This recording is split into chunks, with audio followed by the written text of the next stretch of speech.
Welcome everybody. Welcome to the 2021 RDI Conference pre-conference series of events.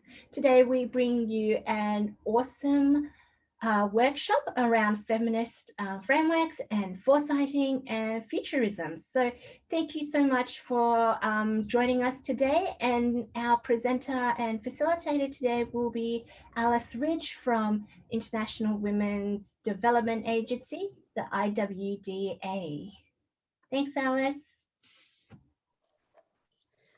Thanks so much, Whitney, and welcome everyone. Thanks for joining us today. So I want to start by acknowledging the traditional owners of the land that I'm joining from today, the Wurundjeri people of the nation, and pay my respects to elders past and present, acknowledging that this land was never ceded.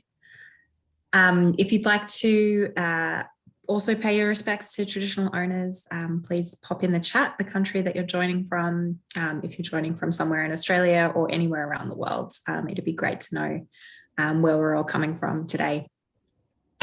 So welcome, thanks for joining this session on feminist futures. So what we're going to have today is quite an interactive session. We've got 3 hours together, and we'll be running through some exercises which use sort of futures thinking methodologies to explore possible feminist futures after COVID-19. And I'll talk a little bit more about that project in a minute. But since we've got, so we've got 13 people on the call, which is great. So since we've got a good group, I think it would be really nice to go around and introduce everyone on the call, so that we can just hear, who's in the room, where are we coming from, and what brought us here today. So I'd like to invite everyone to introduce themselves, your name. If you're not, we are recording, so if you prefer not to give your full name, that's fine. If you're joining from an organization, let us know, and what interested you about the session today. So I'll open the floor for people to introduce themselves, and if it's a bit slow to get started, I'm going to start calling on people, but hopefully someone will jump in and introduce themselves. Hi, maybe I'll start off. I'm Dixon. I'm currently studying at Murdoch, and I'm really excited for this session because I feel like I'll get a lot to learn from this session, and hopefully try to use that information when I go back to my home country in Bhutan. So I'm really looking forward to the session. Thank you for having me. Great, welcome. Good afternoon. Oh, sorry, go ahead. Hi there, I'm Lauren. I'm from Women's Health Goulburn Northeast, a gender equality organisation that works in regional Victoria. And I'm really excited to be here today to learn about futures thinking and participate in a visioning exercise with you all. So thank you for having me. Great, thank you. I'm Sok-Len Kieng. I'm originally from Cambodia, but now I'm in Melbourne. I'm a student for agriculture master degree in Melbourne University, and I'm interested in women in agriculture, actually. Yeah, like how they are suffer after, like during the COVID or after the COVID. I just want to learn, especially matching between gender and agriculture. Thank you. Fantastic. Hi, everyone. I'd like to introduce myself. My name is Amar. Please call me by my middle name. And I'm currently studying at UQ, studying development practice. And the reason why I'm here actually because I'm very interested in feminist thinking and practice. And that's in fact one of my research focus in gender and politics. And I'll be presenting a paper on the 2nd of July, and it will be pretty much related to the topic we're discussing today, hopefully. So yeah, thanks for having me. Great, fantastic, thank you.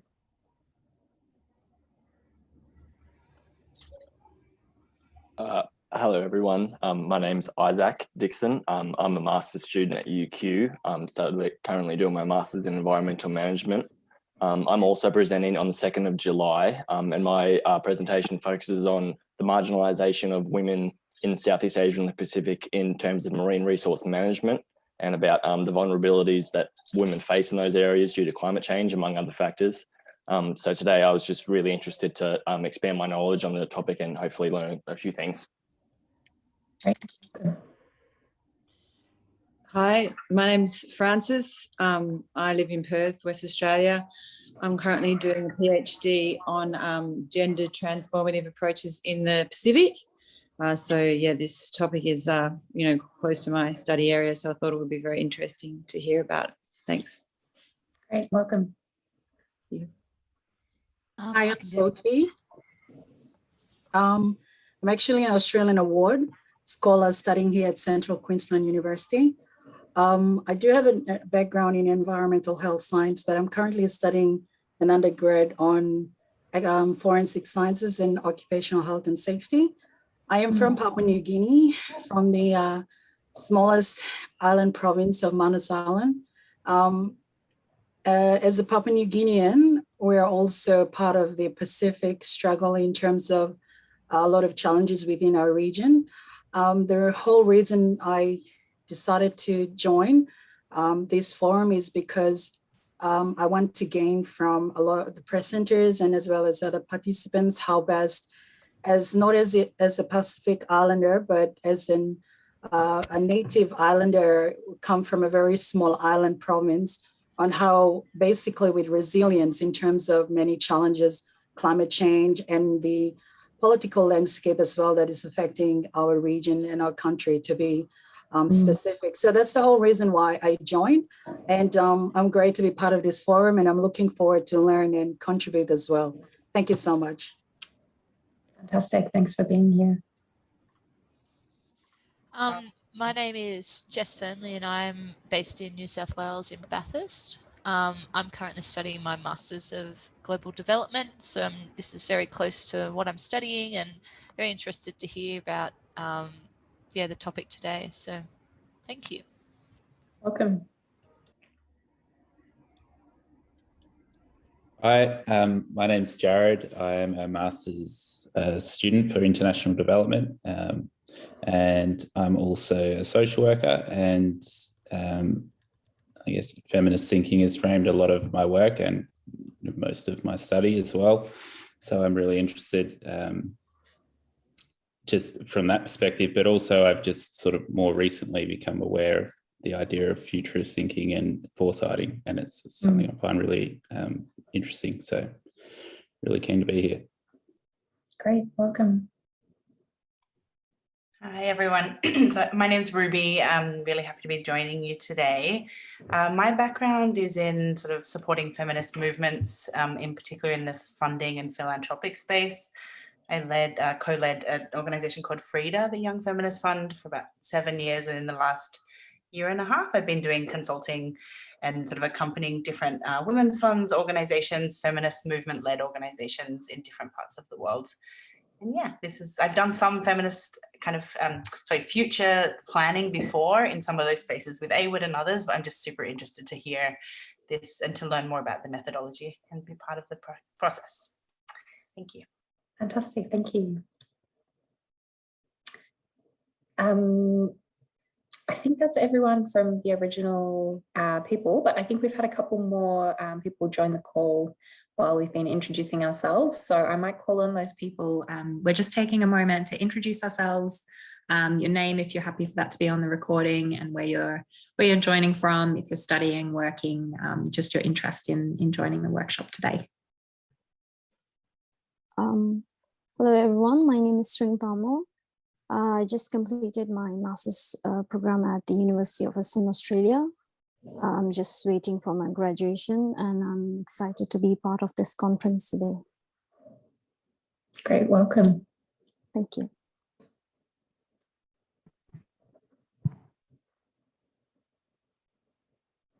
Hello everyone, my name is Hương and I'm working for K International in Vietnam now. I'm working like on researcher and advocacy specialist. And for Care International in Vietnam, our program, we mostly focus on the woman economic empowerment, gender equality, and all the activity to support for gender equality in Vietnam. Nice to meet you all, and this is my honor to be here and join the workshop. Thank you very much. Great, welcome.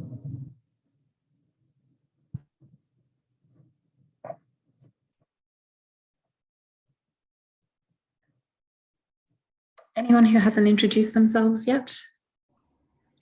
I think quickly, I'm Whitney from the RDI network, and I'm excited also to join, not only as helping as co-hosting and co-facilitating, but also just because I think futurism and foresighting is very exciting. So I'm very excited to learn how to apply some feminist frameworks to it. Fantastic. Well, welcome everyone. It's great to have a real spread of places that people are joining from. Often it's where, you know, everyone's in Sydney, Melbourne, and so it's really great to have people coming from different parts of Australia and the region as part of this conversation. So thanks for choosing to spend your time with us today. So as you know, we've sent around some information about the workshop and Miro, the platform that we're going to be using. So we'll dive into that in a minute and get started. But I wanted to just do a quick centering exercise. So just an opportunity to focus, take away any other distractions, and just bring ourselves into this moment. So I'll invite you, just wherever you are, wherever you're sitting, try and put your feet down on the floor if you can, maybe close down your eyes, put your hands in your lap, and just take a moment to take a few deep breaths.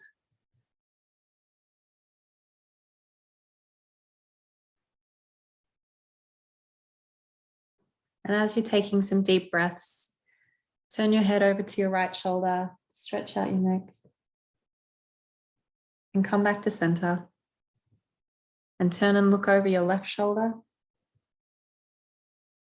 And back to center. Look up to the sky, tilt your head back. And back to the center. And drop your head down onto your chest, stretch out the back of your neck. And come back up to center. And just take a few more deep breaths here.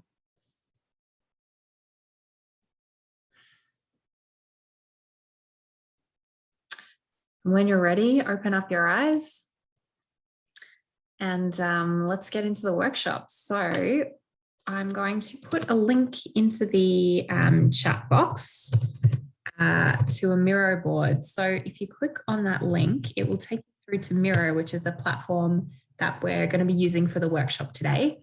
I've also popped in the password there. So when you click on that link, it should just ask you for a password, which is RDI 2021 !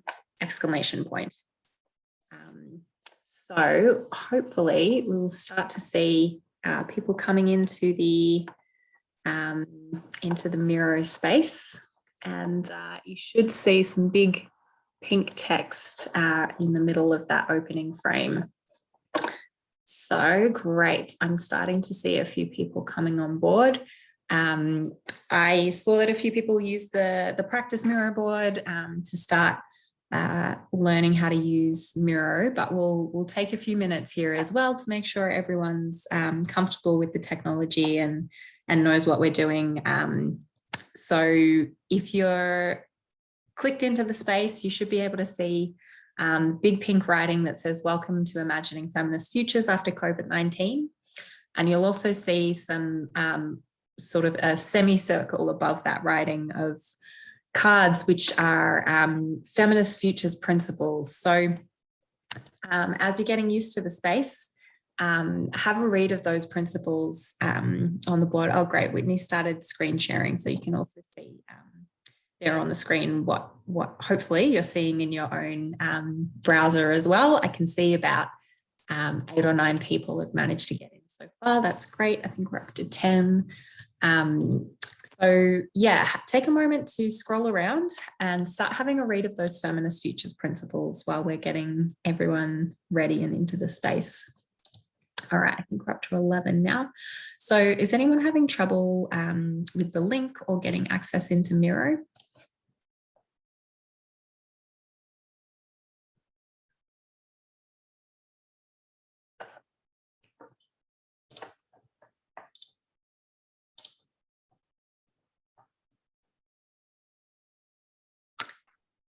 Hey Alice, sorry, I'm just, I put in the password, but I'm just not getting through. So need your bit of your assistance there. Yeah, no worries. So is it asking you to log in, or is it asking you for a password to access the board? I punched in the password, but it's kept saying that probably the wrong one or something. Okay, so it should be capital letters RDI 2021 exclamation point. Is that the password that you typed in? I think I missed the exclamation mark. I'll do it. Okay, cool. Yeah. Yeah, thank you. No worries. Anyone else having trouble getting in?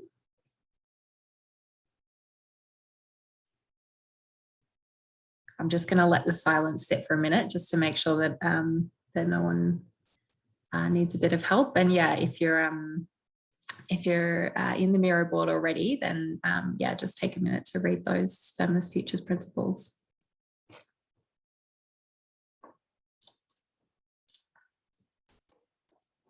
Excellent. All right. Well, it seems like everyone is getting into the space, which is fantastic. So while you're having a read of those principles, I'll tell you a little bit about the workshop today. So you'll see if you scroll down in Miro, you'll see an agenda for the session that we're going to run.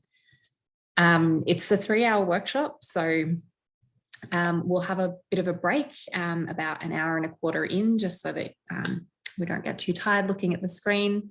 But what we're going to do is a couple of main exercises using a set of global trends, and then doing some analysis of those trends, bringing our own context, our own experience and understanding to that information, and then starting to play out what might happen with those trends over time through a series of exercises, including the futures wheel, and then some other questions to help us identify feminist future scenarios and then describe them.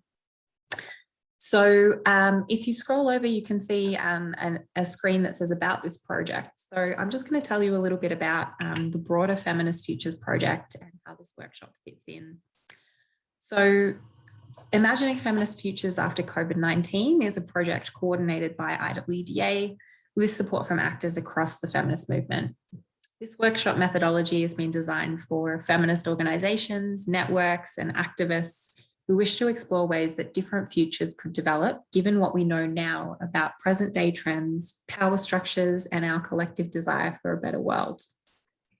The materials have been designed for a global audience, so we invite you to bring your knowledge and experience to this process by considering the trends, bringing up issues that may have been missed, and contextualizing them within your own experience. There's also a parking lot. If you scroll up to the upper right of this section, you'll see a space with some post-it notes where we can capture any ideas that there isn't, that don't sort of fit into the workshop format, but you want to record and remember to take forward in different ways. So after the workshop today, the Miro board here will be captured as a PDF, which we'll share back with everyone who participated today.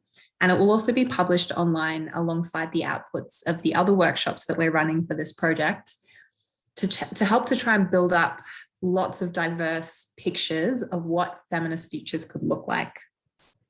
I'm also going to be reporting back in another session at the RDI conference to share the outcomes of this discussion with that broader audience as part of the conference. So if you have any concerns about the way that the materials might be used, please feel free to speak to me or send me an email afterwards.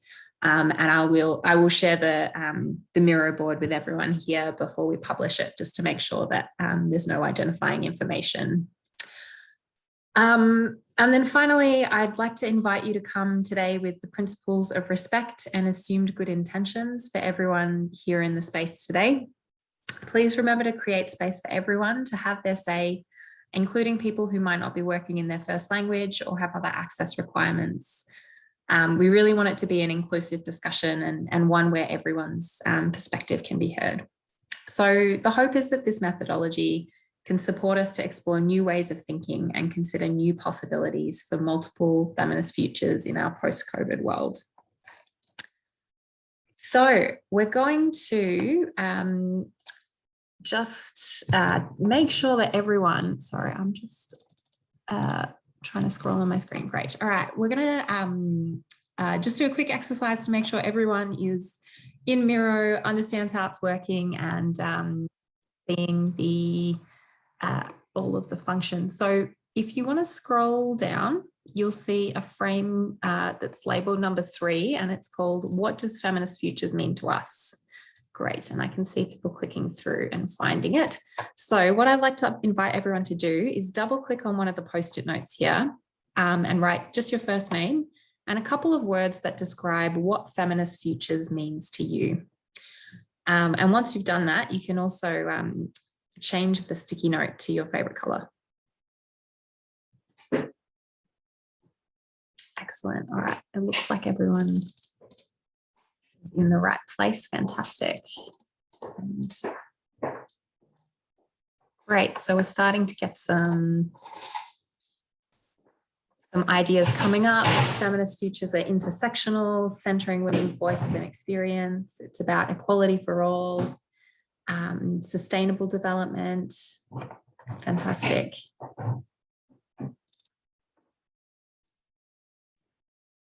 Oh yeah, no worries, Whitney, that's great.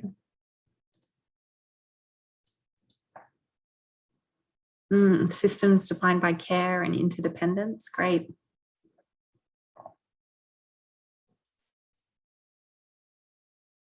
Cross-cutting issues, intergenerational, intersectional. Yeah, these are all really important principles. Adapting with a changing world to promote women's participation in the development agenda. That's great. This idea of change and adaptation is really, really critical to futures thinking. So we'll definitely be exploring that some more in this workshop.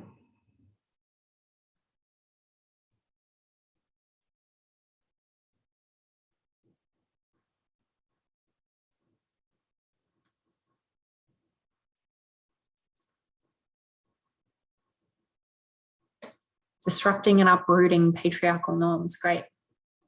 I like that idea of uprooting.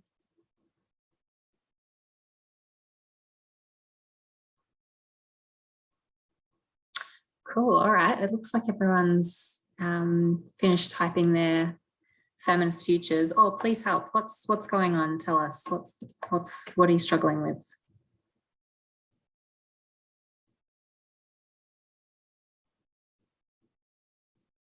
I'm messaging Kensho, so I'll see if I can help them as much as possible and see if they can get back on the Miro board. Brilliant. Thanks, Whitney. Thank you. All right. So thanks for sharing your ideas about feminist futures. So what we're going to do now is scroll over to the left-hand side. You'll see here this section called trends. So this is these are the main prompts that we're going to be working with in the workshop today. This series of trends that have been identified out in the world. So I think a lot of people are still looking at the other parts of the board. If you scroll over towards the left hand side of the page, you'll start to see this list of trends. So let me give an explanation for this part of the activity. So trends are the global forces which shape our world in complex and impactful ways, both today and in our collective futures. Trends provide us with spaces to consider new opportunities, surface risks, and provide a critical lens for examining our world as we aim for a more preferable future for all. So the trends that are listed here are global and they're not exhaustive. They've been identified by a team of futurists who helped us design this workshop methodology. But they are, they're only a subset of things that are happening out in the world today. And they might look really different in different contexts. So what we're going to do is go into some breakout rooms now to have a discussion about some of these trends and start putting them into context for how you're seeing them play out in your work, in your research, in your activism, and what that might mean for a post-COVID world. You'll also see here there's a list of privileging forces. So these are established power structures within society that hinder equal progress towards feminist futures. So you'll see concepts here like patriarchy, like classism, ableism, racism, capitalism, funding levers, the way that different work is valued by funding institutions. So what we're going to do is break out into groups to discuss the trends here, and we'll take about 20 minutes to discuss the trends and the way that they're playing out in different contexts, the way that COVID is impacting on those trends.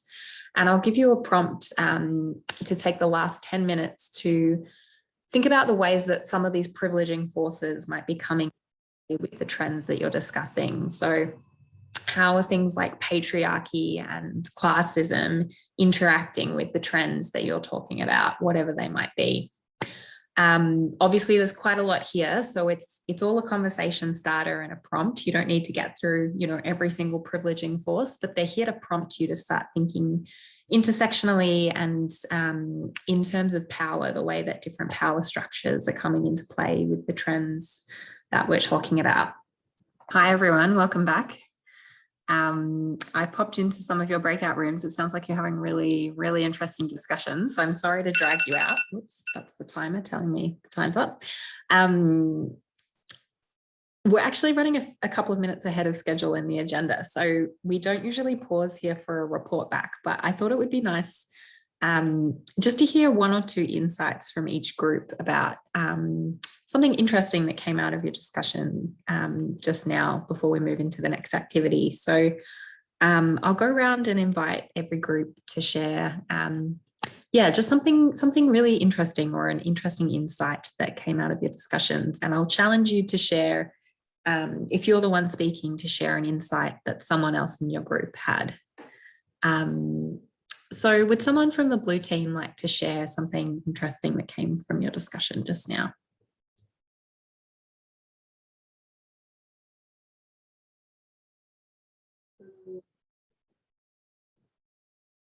Anyone from the blue team? Jared saying, do you guys want to talk? Say something, or Kensho? Oh, otherwise I'll give it a go. Yeah, so Kensho, in the blue team, there are 4 of us. It's me, Kensho, Saring, and Jared. And I think we've covered some trends out of the 5 trends in the decided trends here. And I think there's some discussions, very interesting discussion in the first trend. We're talking about new phases of change. Well, we see how quota policies, for instance, have at some point help or not help, but like provide women more access to politics. And when we talk about women's participation in politics, it's also about how women are being represented in the politics and how they're representing women's voices as well.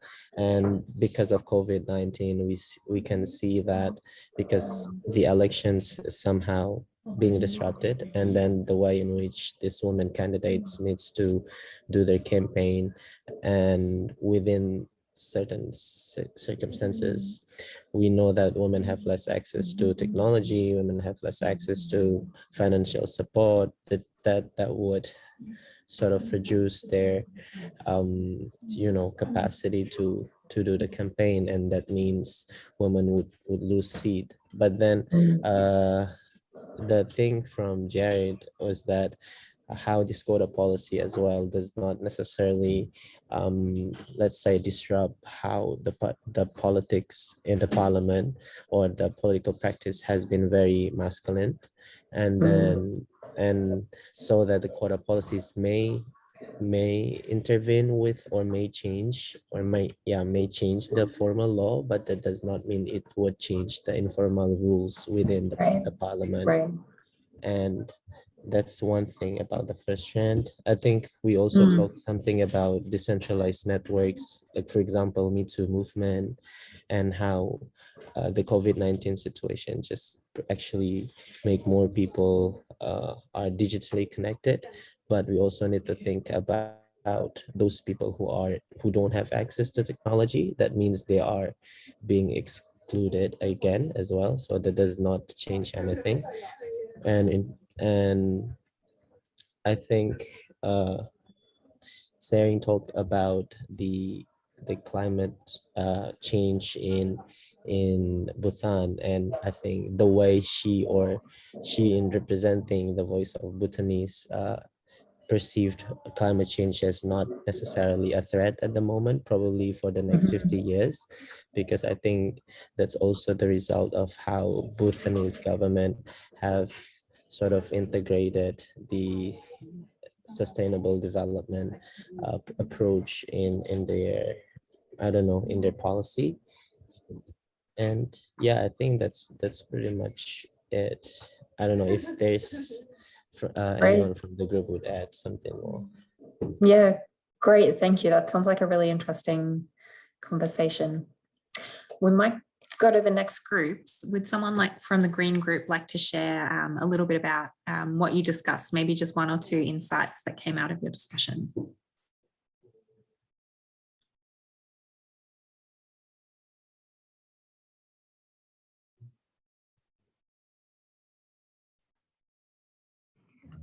Let me try. Yes. Actually, our group we focused on several trend, and we also suggest to talk suggest another trend focus on supply. We will also discuss some insight on the supply chain disruption. So firstly, we mentioned we talk about support source dry up. It actually the trends in the future. I also share the case in Vietnam when Vietnam upgraded to become the middle income country. So in that case, even before the COVID, the external support is already went down. So when the COVID comes, the situation becomes more seriously. So in that case, our government have to mobilize the sources from different sources, and one of source is important, that is from private sector. So we think that in the future, when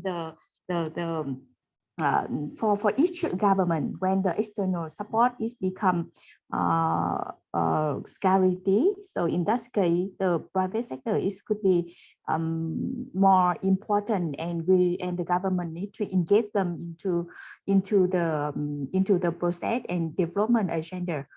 For their support to the social development in the country. Regarding to the supply chain disruption, we also discuss on the case, the COVID context when the agricultural products is become it could not be sold, given the transportation interrupt, and also export also could not work. So in that case, the local market will play important role in that case, and that's also required for the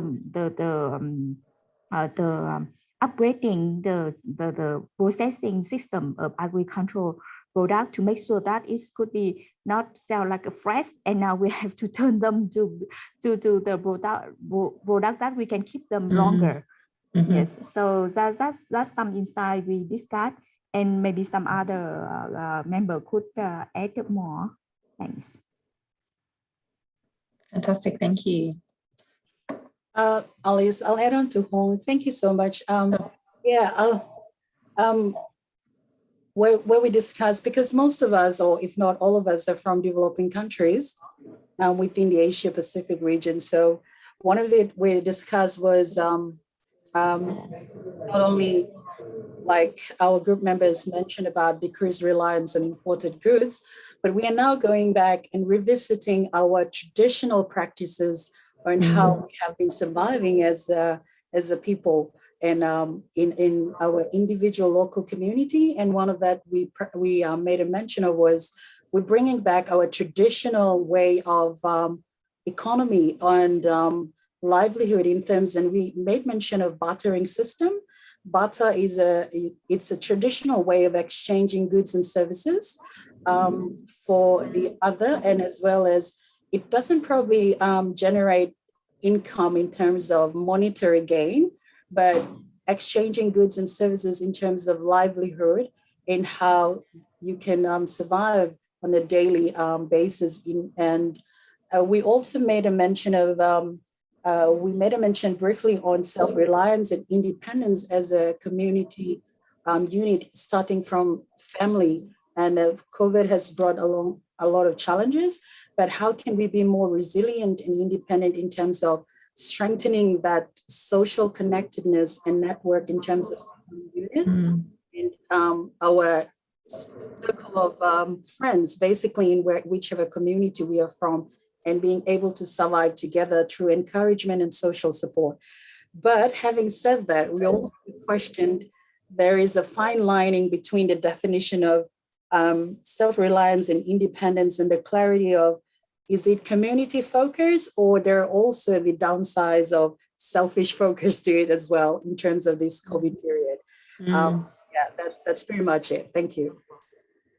Fantastic. That sounds like a super interesting discussion. And I'll just share really quickly. I was looking at the news while I was waiting for people to come out of breakout rooms, but I saw a really fantastic article about a local community in Peru who are rebuilding a bridge that fell into disrepair during COVID, but rebuilding it using traditional methods. So weaving a bridge across a ravine, which is really incredible. And I love that idea that actually feminist futures can come from traditional practices. So it's a return to, traditional ways of living in community, of working together, of using resources more sustainably. I think there's some really interesting ideas. So I love that idea of returning to traditional bartering and other traditional practices from COVID-19 as a expression of feminist futures. Thanks for sharing that. That's really cool. All right, Pink Team, would you like to share just a couple of quick reflections from the discussion you had? I can see lots of post-its, so you've captured heaps of it already, but yeah, just a couple of quick reflections.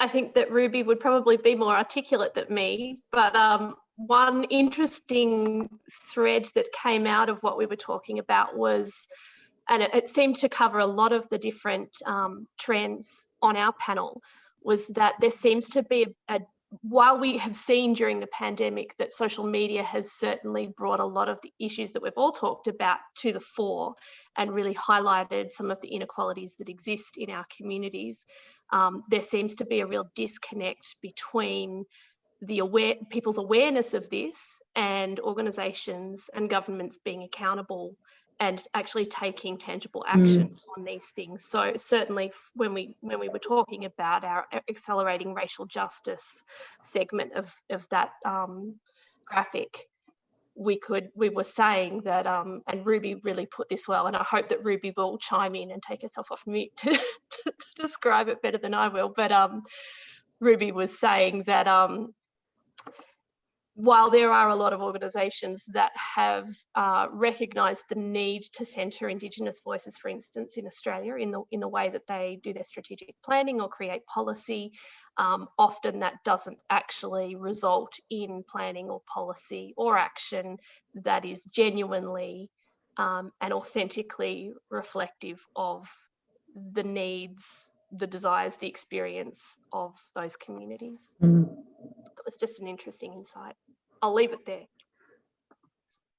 Yeah, that's a great point. So that awareness has sort of gone faster than the accountability. Mm. Thanks, that's really interesting. So what I might do now is just take a few minutes to explain the next activity that we're going to do, and then we'll take a quick break before we jump into that activity. So just to give everyone a chance to make a cup of tea, go to the bathroom, whatever you need for 15 minutes. But I'll explain this activity first, and then you can sort of mull it over during the break as well. So if you scroll across back to the right, you'll see this space called Futures Wheel Explanation and Example number 5. So this next activity that we're going to do will be taking one of the trends that you discussed in your group and mapping it onto a futures wheel. So let me just bring up my explanation here. Okay, so futures wheels are spaces for exploring multiple possibilities and mapping change over time. So they map the impacts of a particular trend over future years. Some of those impacts are positive and some of them might be negative, and there can be multiple impacts at each level, and which don't have to exist in the same possible future. So the idea here is that we're following different threads, different ideas about where a trend might go in the future, to try and identify, well, what looks positive? What do we like about this possible future? What are the negative outcomes that we could see? And later we'll start to think about, how can we direct towards those more positive feminist futures? So the way you're going to fill this out in your groups is to choose one of your trends and put it in the middle circle here, the dark black circle, and then start with the darker circles, the more immediate impacts, to think about, well, what might happen because of this trend in the next couple of years, maybe next year or the next 3 years. And then as you move further out towards the edge of the map, how are those trends continuing to play out over 5 years, over 10 years? So the example that you can see here that's been filled out is this trend backlash against women's rights. And you can see that it's been played out in lots of different directions. So because of a backlash against women's rights now, we might see in the next few years a renewed push for equality legislation. So governments trying to respond to this backlash by making more laws that favour gender equality. Over time, that could lead to a political stalemate, because you could see different factions within governments who support or oppose rallying their supporters and meaning that progress doesn't happen. We're not able to get those laws passed. We could see token political concessions. So maybe focusing on the things that seem really easy or the surface level problems rather than really getting to the more structural issues. Or this example, which is a bit more extreme, we could see new legislative blocks forming. So all of the women across every political party might decide, we're done with this. We're voting together. Parties don't serve us anymore. We're going to form a new women's caucus, and that's how we're going to vote on this legislation, which could lead to a total collapse of government. So obviously that's a pretty extreme outcome, but I think it helps you see how the futures wheel can sort of it can help you explore a trend off in different directions and think about, what are some of the really out of the box things that might happen. So what we're going to do is just take a 15-minute break now. And then when we come back, you'll see further down on the Miro board, there's space for each of the groups to fill out one of these impact wheels. So you can take one of the trends that you discussed in the session before, or if you came up with a new trend, or if you tweaked the trend that you were talking about, feel free to change that on the post-it note. So move that one into the center, and then you're going to start to build out your impact wheel as you think about the impacts of that trend over time. So are there any questions about that explanation before we take a break? No, thank you. It's clear to me. Fantastic. All right, so let's take 15 minutes now. Let's come back at 2:30 by my clock. So in most places, that's going to be the half-hour mark, whatever time zone you're in. So yeah, 15 minutes, feel free. Everyone's got their camera off, but just pop yourself on mute as well. And we'll come back together and then go into our breakout rooms to do the impact wheel discussion. Okay. Recording in. Awesome. So we'll let's get into the next activity. So as I said just before the break, what we're going to do is go into our breakout rooms and have a go at filling out these impact wheels. So take a few minutes, agree on a trend that you'd like to explore in some more detail, and then start filling it out. So let's open up the breakout rooms again. We'll have 30 minutes to do this activity, and I'll come around again in case there are questions, or if you need some prompting, I'll pop in and out.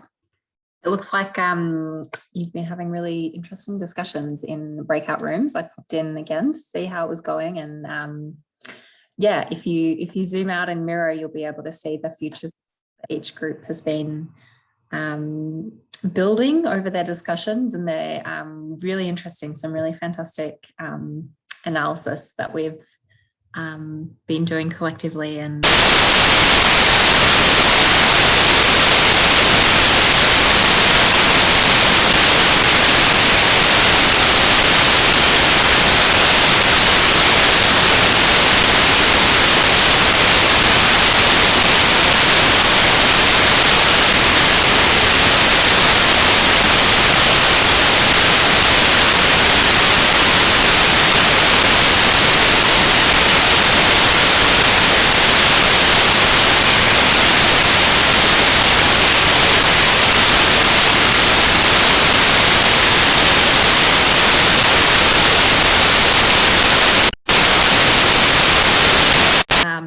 these are sort of quick fire questions to help you identify some of the really interesting and surprising outcomes that came from your futures wheels, any feminist futures that emerged, any futures that you think, you know, this is the kind of thing that we want to get to, and then start to unpack, well, what does that mean? What had to change in order for us to get to that feminist future, and what might that mean for our work that we're all doing in our own lives? So we're going to go back into our groups now to have that discussion. So we'll have 15 minutes. I'd encourage you, try and move relatively quickly through the questions. They're meant to be quick ones, and just capture any notes from your discussion on the post-it notes there. The last two questions are about the feminist principles that could underpin that future that we want to see. So if it's useful to refer back to the feminist futures that we had right at the start of the workshop when we first came into Miro, there was that set of feminist principles. Feel free to refer back to those, or if you have other principles in mind that you think will be really important in these feminist futures, then feel free to add those as well. So we're going to go straight back into breakout rooms. I'm going to pop the timer back on for 15 minutes to have that discussion. So any questions before we jump back into breakout rooms? Cool. All right, so let's do that, and we'll have a report back after this discussion. Hi, everyone. Welcome back. Just wait for it to come back in. Great.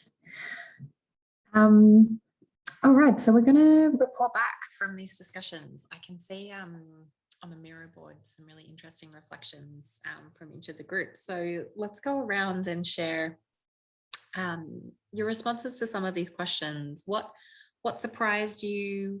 What kind of feminist futures, or what threads on your futures wheel led to a more feminist future?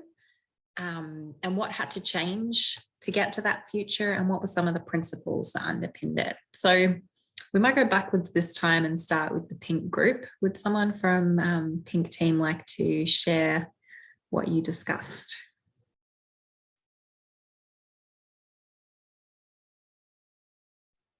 Yeah, I'm happy to if Isaac doesn't want to have a go. Let me just find our screen.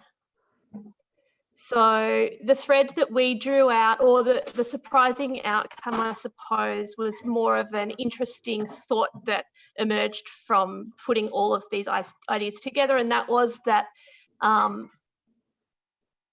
a common theme amongst what we discussed was that Indigenous communities' lived experience means that they understand their needs, aspirations, and vulnerabilities better than anybody, and that this should be centred in any action or movement building. And it's very much, I guess, epitomised by this saying, nothing about us without us. Any of the threads on the futures wheel surface, which were pointing to a more feminist future, were perhaps the integration of Indigenous practices and intersectionality in policy governance, and or policy or governance and or governance.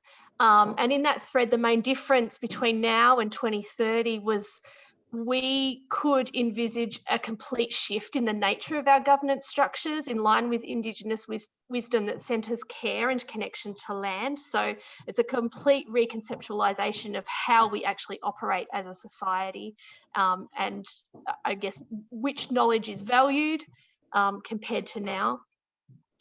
The change necessary to lead to a more feminist future was the I can't see that screen properly. Acknowledgement of Indigenous knowledge and experience, the value of Indigenous knowledge and experience, and we highlighted all of the feminist principles that we'd looked at the top of the document as being relevant to this, but did think that intersectionality was perhaps a new principle that could be drawn into our thinking around this particular thread of thought. So yeah, I'll leave it there unless Isaac's got something to add. Awesome, that sounds really interesting. I like this idea that actually all those principles are really relevant in different ways. As you were saying that, I was making the connections in my mind of like, yeah, planetary boundaries, that's really relevant to like revaluing indigenous ways of knowledge and building that into governance. And yeah, so I think that's really great. All right, Green Team, would someone from Green Team like to report back?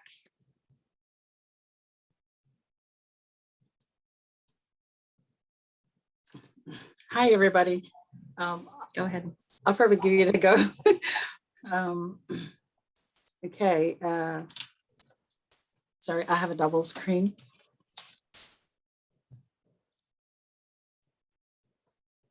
Yep. So we had a discussion. There's fairly a lot of things we actually came up with.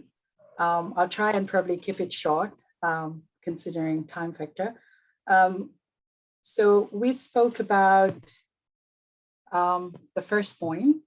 As you can see, we looked at how many aspects of governance and life that traditional practices can affect policies, and which is required for gender equity.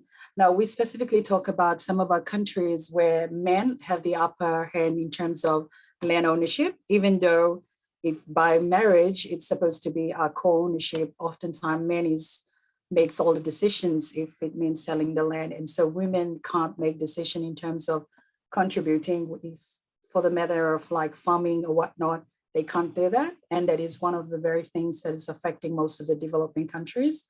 We look also at the futures wheel surface as a path to more feminist future in terms of burdening women. Like women are more burdened in terms of women carry the load in terms of raising a family, providing for a home, and oftentimes that responsibility falls back on the women. Men, they're more into, they look at broader perspective, whereas in terms of family unit, women carries that load. And so we looked at that, and then we talked about what are the ways that women can be valued in terms of when we are contributing in terms of making the next generation aware of our traditional practices. We oftentimes in our community, Indigenous community, we are passed on the traditional knowledge by a way of visual storytelling, and it's not fully captured and documented there because we live in a modern society. And we talked about how technology can also play a role, but we looked at the aspects of we should be doing more research and documenting those traditional knowledge and passing it to the next generation so that we don't lose it. Also, we spoke about women in economic and education empowerment. we should be doing more awareness in how we can change those cultural norms. You know, a lot of our cultural norms are killing women's potential in contributing. From all of us are from society and community where it's a developmental issues where we have cultural norms coming in conflict with modern ideology. So we're looking at ways where men can be more educated to allow us women to participate in that space in terms of using cultural norms to hold back women's potential, right? Saying that men is the leader and they make all the decision, whereas women have now the potential. And again, thanks to COVID-19, on a positive note, that it actually give us women the opportunity that, hey, man, you don't have to make all decisions. You need women, which they are actually more multitask, very intellect, and they can also bring that to the table and coexist and as partnership in making decisions. So that's one thing we look, especially cultural norm versus the modern ways of looking at things. And then we looked at adopting practices in terms of working together while valuing our traditional ways in terms of farming and food systems. Now, I know a lot of indigenous cultures around the world, we have ways of farming, but specifically to our each community, we realized that we have traditional knowledge on food preservation, traditional knowledge on food farming, and those traditional knowledge, why we are now drawing back and bringing them back, and then we are practicing it, and then we are passing it on to the future generation so that they don't die, but they kind of coexist with modern ways of life. So that's one thing where we looked at, and I think that's probably pretty much it. Oh no, that's the last part of it here. Yeah, we looked as well, the final part of it, we looked at appreciating women's role. And yet again, COVID-19 has brought about that opportunity where women are now emerging in terms of being able to be being appreciated by the men folk in our community, our society, and most of all, specifically in our family unit. A woman who's cooking and cleaning and raising up a child or children for that matter, men often think that it is easy, whereas it's not. And now that working from home, a lot of men are now realizing that no, it's very hard. And they're being more appreciative of women and how they play the role in the family unit. So women are very great at multitasking and they're very brilliant. And we hope that more opportunities could come that men could give for us women to participate, not only in leadership, but also in all aspects of life if we are to coexist in this pandemic period. Yeah, but thank you so much on behalf of the Green team. Thank you, that's great. I like that idea of revaluing or changing the social norms and understanding around the unpaid work that women do, and that being a critical part of a feminist future, that idea of transforming the social norms at the same time as revaluing traditional practices is really cool. All right, blue team, who would like to share a bit about your discussion on these questions?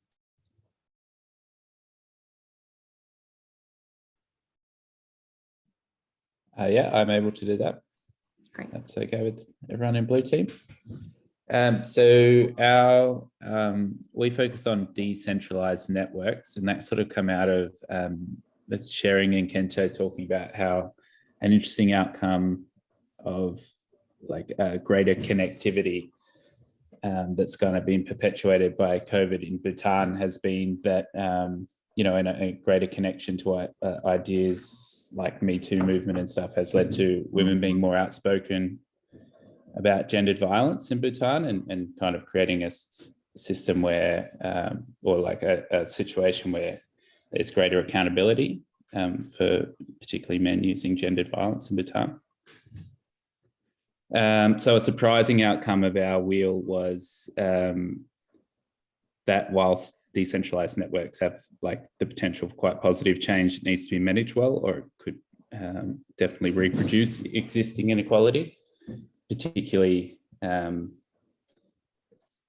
you know, things like corporate ownership and ideas like that, and how that would sort of perpetuate inequality or just produce the same sort of situation. For our, how would it lead to a more feminist future? It was kind of a multiple threads of ours combined, would have to combine to lead to a more feminist future, including increased accessibility to networks and kind of equal access to networks for everyone, so that, you know, groups weren't excluded, and rise in connectivity leading to sort of organised movements alongside shifting governance structures. If decentralized networks led to sort of more like greater difficulty for current governance structures to maintain power, then a shift in governance structures that was kind of influenced by sort of organised movements and advocacy from organised movements that was premised by this rise in connectivity, then that could all lead toward a more feminist future, as long as it was kind of underpinned by the right principles, I guess, and the right influences. So the main difference in 2030, I think, was that a rise in connectivity and shifting governance would lead to greater inclusivity and equality. I said we've said of women, but I think a more intersectional lens could be applied to that. What change was necessary to lead to a more feminist future? So we wrote down reformation of policy to ensure positive social change. So I guess that's that idea that decentralized networks can produce positive social change, but, you know, I guess in a current system, it's likely that just be co-opted and sort of used to replicate or recreate the same situation. So, and that, you know, without really being required to sort of, examine or address any inequality. And then we just wrote down as like a little thought bubble, are we talking about radical or transformative change, or are we talking about incremental and like reformative change? And, you know, what's more likely and what's more versus what's going to produce a genuinely feminist future, I guess, into can incremental change actually have a big enough influence on current, like, more patriarchal systems to create a feminist future? I think you could apply all of the feminist principles, but in particularly we spoke about pluralism, definitely intelligence sovereignty. I think that's a very obvious one that's applicable to this. Examine and challenge power, because I think without that, the decentralized networks, like we've said before, we're likely just to reproduce inequality. And rethinking binaries, particularly because we thought about the accessibility of like decentralized networks and how binaries might exclude people. This was like, we didn't really get to finish this thought bubble. It was just kind of tacked on at the end because it took us a while to get to this point. So an overemphasis on feminism, like redefining what feminism is, not really, like it was, like I said, we didn't really get to explore this enough, but it was just a thought on like, what could a really exaggerated version of feminism look like in the future, and like, will that need to be re-examined and explored down the track? Good question. Awesome, thank you. That's really interesting. I like this question about, you know, incremental versus radical change, and, you know, what's more feasible, what's likely to be more effective, you know, what might be more effective in the short term versus the long term. I think they're really interesting questions. Cool. So, all right, we're doing pretty well. We've got just under 30 minutes to go. So thanks for sticking with us. I know it's a long workshop. I'm just like having a little stretch to re-energize, so feel free to do the same. But we've got one last activity that we're going to do in our breakout rooms before we finish up. And this is the fun part. This is like what we've been working for. We want to paint a picture of what these feminist futures look like. So you'll see just up on the Miro board a space to write up what your vision of a feminist future looks like. So imagine it's 2030, a radical shift has taken place. Maybe it is radical, not incremental change that we need. A radical shift has taken place and a more equitable feminist future has been realized. What does this mean? What does it look like? And what are the ways that it's different from today? So we're going to go back into breakout groups. I'll give you, I think I'll probably give you about 12 minutes, just so we have a little bit of time at the end to come back together and share some final reflections. But yeah, write a description. What does your feminist future look like? So let's go back into breakout rooms. Hi, everyone. Welcome back. I see your feminist future scenarios, which look fantastic. So we've come to the end of the workshop. We've got just 10 minutes left. So what I wanted to do to finish up, rather than doing a direct report back on these scenarios, because I think, we've got them captured on the board. Hopefully you can see them. We'll share them as well at the end of the session. I've been reading as you've been typing, and they're really interesting. So what I'd like to do to close is just open up to reflections from anyone in the group about something you've heard today that makes you more hopeful about the future. And I can share something first. Something that makes me more hopeful and something that I really enjoy about this methodology is that the way that you use the starting point of one trend and end up talking about quite a different issue. So, the pink team here started with the trend of accelerating racial justice and ended up talking about, ecosystems with nature and balancing human and non-human life on the planet, which I think is I really enjoy, and I find it really hopeful, this way that we can sort of start talking about one issue, but identify all these ways that the things we care about are really interconnected, and making progress on one issue is going to help us achieve these other ones. So I'll just open it up for people to share something that you've heard today that makes you more hopeful about the future. If I can be the first, maybe. Please. What makes me hopeful is that I think the methodology in itself sort of demonstrates that if everyone has the power to actually imagine their own future or collective future, then I think a better world is obviously feasible in the future. So the power that we have to imagine the future itself is what makes me hopeful. Yeah. Okay.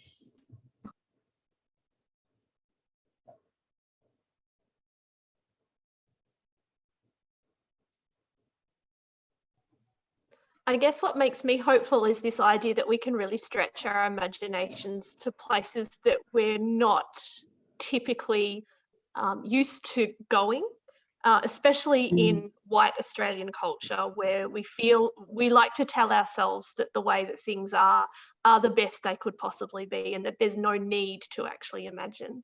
And I think hearing Sophie speak before about weaving people's lived experience and women's lived experience, particularly those who come from different cultural backgrounds, into this imagining process actually opens up so many different options that we haven't thought of.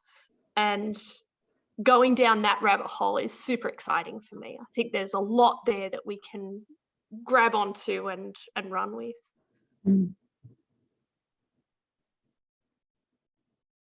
Thank you. Who else would like to share?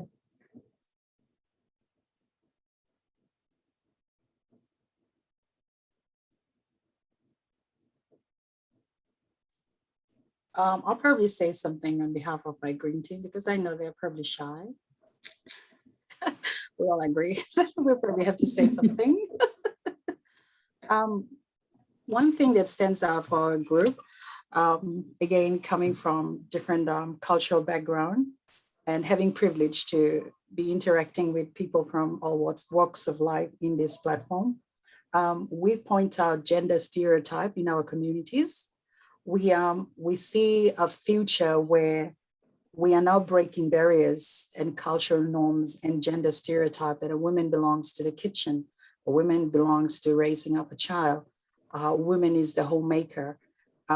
Whereas we're looking at a woman, regardless if in that aspect, we can still make an impact. We can still contribute together with our menfolk. And when you say menfolk, that includes our brothers, our husbands, our fathers, our grandfathers. And that is one thing that we've seen, that there is a future for us women. And again, COVID-19 has brought that opportunity for us women. And we also look at equal opportunity. Women are now given more equal opportunity to participate, not only in decision making, but other developmental perspective as well. Also, we looked at the power dynamics. We're looking at how men used to take the upper hand in family, in community, in society. It's now changing. The landscape is changing because women are now putting the foot in the door and say, hey, look, we can also participate. We can also make a difference if only you give us the opportunity and support. So that's what we're looking at, the future that is possible. And also we're looking at women. We're now using that natural ability of being multi-skilled, and we are drawing from it. And we are now using it in a lot of platforms, in a lot of aspects. May it be in our family, community, or international perspective. As long as you give us the opportunity, we can. And finally, we're looking at if there is more opportunity given where women can play equal roles in decision making. We see women rising up to the challenge and taking that initiative because there are a lot of like-minded women out there that, even though regardless of our social status, whether we're educated or not, we are now supporting each other to make a difference. So that's from our green team and from our different cultural background as well. We see that there is the future look goods for women participation. We're not trying, it's not a women movement, we're trying to take over the man leadership. No, it's just that you give us an opportunity to lead and make decisions alongside with you. And that's where we are. We're just like you, we want to make a difference as well. So thank you. That is from the green team. Thank you so much. That's great. I love that idea of, rather than thinking of women as vulnerable or marginalized, thinking about the strengths that women have and the things that they bring to the table as real assets. I really like that as a hopeful idea. Any other reflections on things that made you hopeful, either from your discussion or from something you've heard from another group?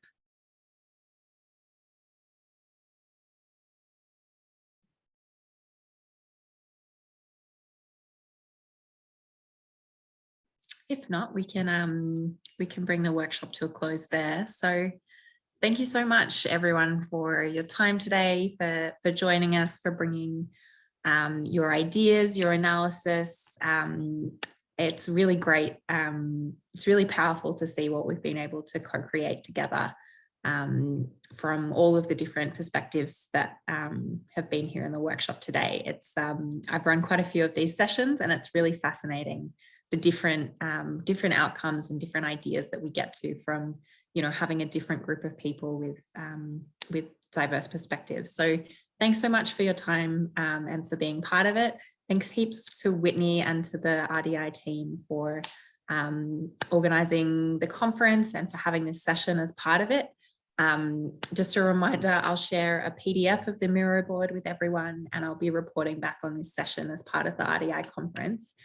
And I'll just do a plug, which is that all of this is freely available. So there's a link in the Miro board where you can download a facilitator's guide, which has all the instructions that you would need to run one of these workshops. IWDA can give you access to the Miro board.